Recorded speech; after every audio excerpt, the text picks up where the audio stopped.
So welcome back, Level 1 NCEA Earth Space Scientists and Physicists. Moving on from last lesson where we interlinked the spheres, we're going to provide some examples here of some cycles which go through all the four spheres and highlight maybe the impact of humans on that cycle, and also explaining and describing those cycles in a little bit of detail. So the first one we're looking at is the water cycle. Okay, and as we learned in the last lesson, basically energy and matter move through the spheres in terms of these cycles. And so what the water cycle does is it moves matter, in this particular case water, between the four different spheres. And the energy from the sun is basically what powers the the water cycle, and it does it through these main processes.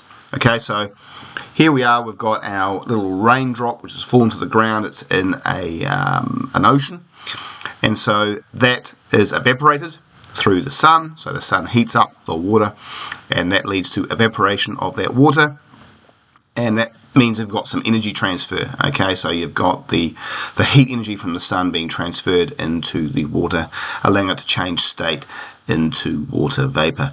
Okay, so then it goes up into the atmosphere from the hydrosphere, and warm air rises because it's less dense, and that means that now water vapor, that gas, is forming clouds up in the atmosphere.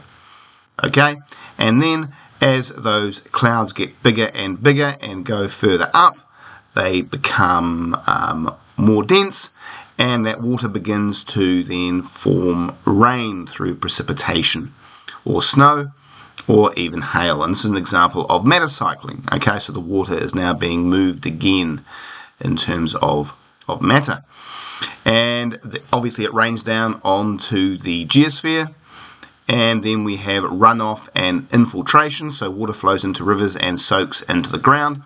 Okay, so that water being soaked into the ground can be absorbed by plants in the biosphere, and that's a form of transpiration where the plants basically release the water vapor, or through the liquid water in their root system, into the atmosphere again. So that's a biosphere atmosphere interaction. So hopefully that highlights how matter and energy is being moved within the water cycle, also through the four different spheres.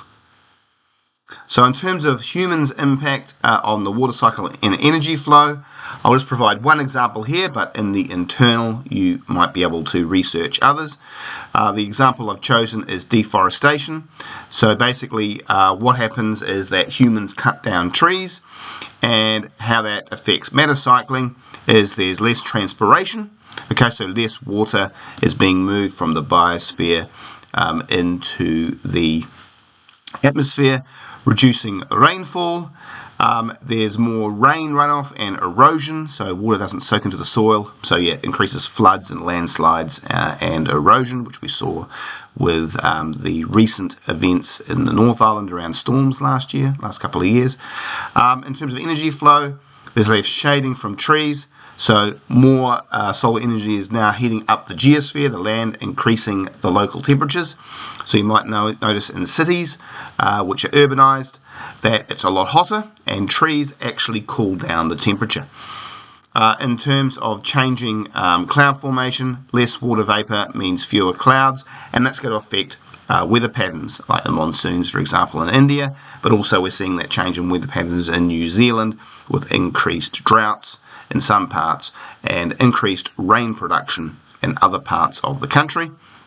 And then in terms of effect on the spheres, biosphere, less habitat for animals; atmosphere, less rain clouds, as we've already mentioned above, so changing rainfall patterns; hydrosphere, more water runs off into the instead of replenishing groundwater for the plants, again the biosphere connection in there; and increased erosion is caused in the geosphere. Okay, so in terms of climate change, which we'll explore later in the week, it also disrupts matter and energy cycling, and I'll focus on the water cycle in this particular case. So burning fossil fuels affects the water cycle because it increases the amount of carbon dioxide in the atmosphere, and in terms of the water cycle explicitly, more CO2 traps heat, you get warmer temperatures globally, you get more evaporation due to the increased temperature, and that again affects cloud formation and where it rains, and melting ice, especially in the poles, the Antarctic and Arctic. So it means you get more freshwater air entering the oceans, and due to the change in salinity, you're going to affect the currents. And in terms of effect on energy flow, the more heat in the atmosphere, you're going to get changes in weather events, more heat energy, larger, stronger cyclones, for example, which we've seen in North America. Oceans absorb more heat, and that's going to affect marine ecosystems, so that's the interaction with the biosphere there, and effect on the spheres. So hydrosphere, more evaporation, lowers sea levels.